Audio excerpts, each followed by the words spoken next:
안녕하세요. 푸른 소나무입니다. 우선은 영상을 들어가기 전에 요즘 좀 어떠신가요? 좀 먹고 살만한가요? 좀 많이 힘드신 분들도 있을 것 같아요. 저도 좀 많이 답답함을 느끼는 시점이고.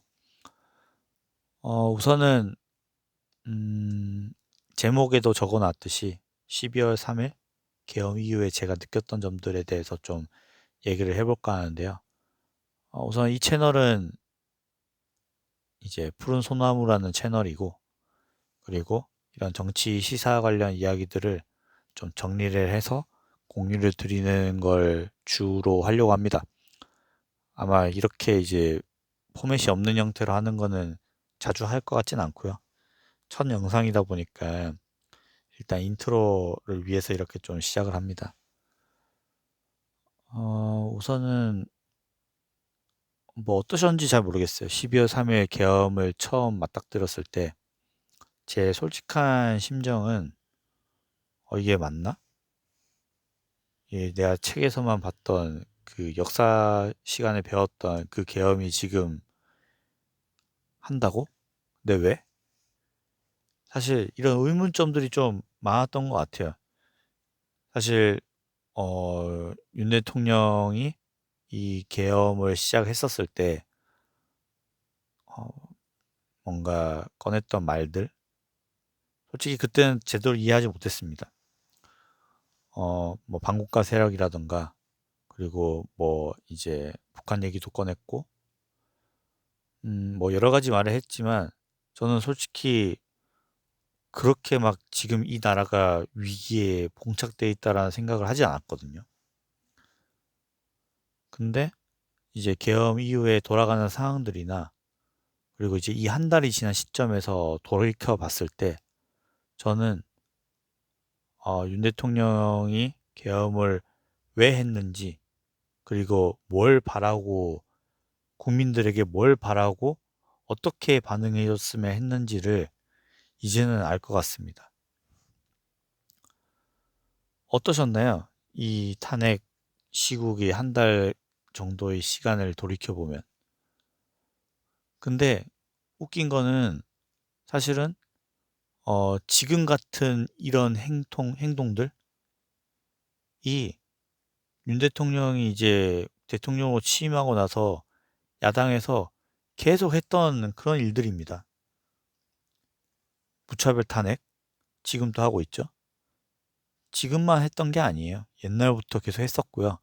뭐 이상민 행안부 장관이라던가 방통위원장, 그리고 이제 이걸 꼼수를 하기 위해서 지금 헌법재판관들 임명 안 하게 일부러 6명 맞춰서 결심 못하게 했던 것들, 그리고 이제 내로남불로 이제 사법 리스크가 있는 이재명 대표를 방탄하기 위해서 했던 그런 여러 가지 짓들, 그냥 나라가 아니라 본인들이 어떤 사리사욕 아니면 개인의 어떤 뭔가 목적을 위해서 이 사법 시스템을 무너뜨리는 게 아무것도 아닌 사람들이에요. 어떻게든 뭔가 이 어떤 법이 테두리 안에서 뭔가 허점을 노리고, 그리고 그게 법이라는 테두리 안에서 되는 행동이니까 그냥 해버리는 거죠. 보통 사람은 그렇지 않거든요. 이 법이라는 거는 상식을 기반으로 해야 되는 거예요. 그리고 그 상식을 기반으로 인해서 법이 만들어지는 것들을 우리는 지키는 거고요. 하지만 거기에 뭔가 허점이 있다고 해서 저희는 그거를 하는 사람들을 옹호하진 않죠. 뭐 예를 들면 조국 장관이라든가, 그 조국 장관의 와이프인 정경심 교수라든가, 어쨌든 뭔가 비난받을 만한 행동들을 했고, 뭐 그 어쨌든 검찰까지 가서 이제 2심까지 갔고, 뭐 불법이란, 그러니까 뭔가 죄를 받았지만, 어쨌든 어 그런 인간들을 저희는 정말 혐오했었죠. 지난 정부 때도 그렇고. 하지만 이번 정부 들어서는 분노하지 않아요, 사람들이. 작년 정부 때 한번 생각해 보시면은 조국이나 이제 문재인 대통령의 그런 인사권에 분노했던 사람들이 많고, 그 분노가 사실은 어쨌든 전국 교체로 일어났죠. 윤석열이라는 어떤 스타가 등장하면서. 근데 지난 이제 국정을 이제 반을 이제 돌아오는 시점에서는 어땠나요? 누군가 분노를 했나요? 분노는 하긴 했죠. 하지만 미약했습니다. 그리고 아무도 이걸 막지 못했어요. 특히 이번에 이제 총선이 끝나고 야당이 절대 다수석을 차지하면서 그 폭거는 더 심해졌습니다. 저는 그렇게 생각을 해요. 그러니까 우리가 이제 이 개헌을 하고 나서 어 저는 언밸런스하다고 생각해요. 그러니까 이 입법부와 이 행정부 간의 뭐 사법부도 포함해서 우리나라는 너무 입법부의 힘이 셉니다. 사실 뭐 대통령도 세지만 지금 같은 상황에서 제가 돌이켜 봤을 때 입법부가 어 하고자만 한다면 대통령을 바보 만드는 건 일도 아니구나 라는 생각이 좀 들었고요. 어쩌면은 윤 대통령은 이렇게 생각했을 것 같아요. 본인을 대통령으로 인정하지 않는 그런 이제 이런 입법부의 행태와 그리고 할 수 있으니까 한다라는 시리즈의 이런 폭거들 법대로 한다 이거죠. 그러니까 탄핵도 법대로 했고 그리고 탄핵 소추해서 헌법재판소에서 결심 못하게 하는 것도 법대로 했고 그러면 이제 저는 이렇게 반문할 수 있는 거예요. 제가 만약 윤석열 대통령이라고 하면은 저런 이제 폭거에서 윤석열 대통령이 할 수 있는 거는 두 가지밖에 없어요. 그냥 그들에게 맞추고 굴복하거나 아니면 싸우거나. 굴복하면 어떻게 되죠? 저는 뭐 이런 표현을 쓰는 것들이 처음엔 좀 뭔가 불편했지만 이제는 쓰는 게 맞다고 생각해요. 이런 반국가 세력들의 굴복을 하면은 누가 피해를 받죠? 우리 뒷세대에 있는 아이들, 이런 피해들을 결국에 다 보게 되는 거예요. 그들은 마치 이런 권력들이 영원할 거라고 생각하지만 결국에 그 본인들이 당시에 누렸던 그런 이제 권력욕들 결국엔 다 후대 세대에서 다 갚는 거예요, 결국에는. 지금 우리나라가 해야 되는 과제들이 많죠.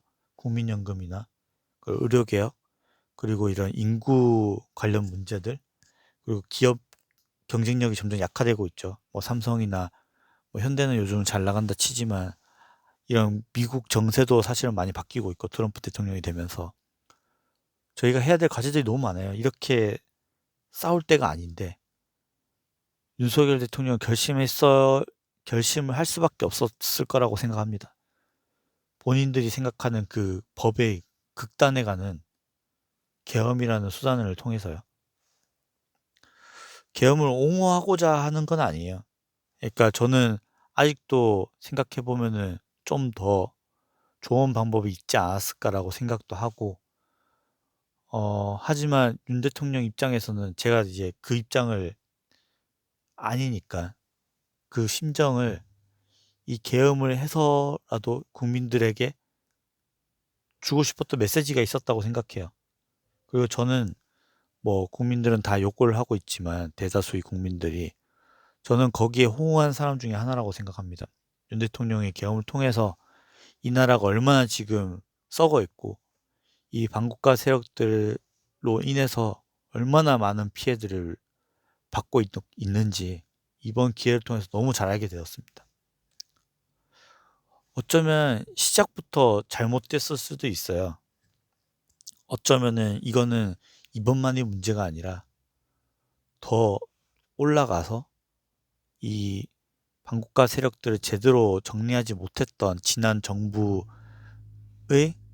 어떤 이제 업보일 수도 있고요. 하지만 윤 대통령이 그렇게 얘기를 했었죠. 이제 본인이 이런 문재인 정부 아래에서 목도했던 이런 후한무치하고 그리고 정말 말도 안 되는 짓들을 하는 그런 좌파 세력들을 복도하면서 본인이 정치는 잘 모르지만 어떻게 싸워야 하는지는 누구보다 잘 알고 있다고 했습니다. 어쩌면 윤석열 대통령은 본인을 이렇게 희생해서라도 이 망가진 우리나라를 제대로 세우고 싶어 하셨을 거라고 저는 생각합니다. 그리고 그 행동들이 나오고 있다고 생각해요. 좀 이야기가 길어지는데 사실 이런 비슷한 것들을 우리 우파 진영에서는 경험을 했죠. 박근혜 탄핵 때. 박근혜 탄핵은 뭐 어쨌든 헌법재판소에서 인용을 했고 하지만 이제 시간이 지나고 나서 무죄로 풀려난 사람들도 많고 저는 아직까지도 이게 탄핵을 받을 만한 정당한 재판이었는지 좀 의구심스럽습니다. 박근혜 대통령은 사실은 뭐 지금과는 분위기가 많이 달랐죠. 그리고 싸우지 않았습니다. 칩거했죠. 수먹고. 뭐 여러 가지 이유가 있을 거라고 생각해요. 박근혜 대통령님 입장에서는 이 탄핵이 인용될 가능성이 거의 없다고 자체적으로 판단을 하셨었던 것 같긴 해요. 하지만 이 지금 반국가 세력, 이 좌파 세력들이 얼마나 치졸하고 얼마나 비열한지 보셨을 거라고 생각합니다. 진짜 말도 안 되는 어떤 얘기들이 많았죠. 다시 돌아와서 저는 이렇게 좀 정리를 하고 싶어요. 저는 싸우려고 합니다. 지금 광화문에서 매주 이렇게 고생하시는 분들, 언론에서는 그냥 다 극우 세력이라고 치잡아서 싸잡아서 비판하죠. 본인들이 그 좌쪽에서 보니까 그게 극우 세력으로 보이는 거예요, 그게. 아니면 언론에서 극자 세력이라고 이렇게 얘기하는 어떤 언론들을 본 적이 있으신가요? 어떤 시위에 대해서? 지금 뭐 막말로 지금 응원봉 내고 이렇게 응원하시는 분들 탄핵 찬성하면서 그분들은 극자 세력 아닌가요? 언론이 많이 기울어져 있어요. 언론 지금 여기 국회의원들 뿐만 아니라 국민들 대다수들이 지금 솔직히 노조들도 그렇고 종교조도 그렇고 이 나라의 근간이 자꾸 흔들린다고요. 지금 안 잡지 않으면은 우리 미래 세대의 아이들이나 그리고 향후 몇 년 안에 이 나라는 정말 회복하지 못할 정도의 타격을 입을 확률이 전 높다고 생각해요. 지금 이렇게 목소리 내지 않으면은 전 정말 그렇게 된다고 봅니다. 여튼 들어주셔서 감사하고 최근 한 달 동안 많은 생각을 하게 되었었습니다. 좀 여러 가지로 저도 제 목소리가 얼마나 클지 모르겠지만 이 잘못된 정보와 그 맹목적으로 어떤 이런 기성 언론이 내는 어떤 메시지에서 한 번 더 생각할 수 있는 그런 메시지를 내는 그런 채널이 되고 싶습니다. 제 영상이 좋으셨으면 구독, 좋아요 한 번만 부탁드리겠습니다. 감사합니다.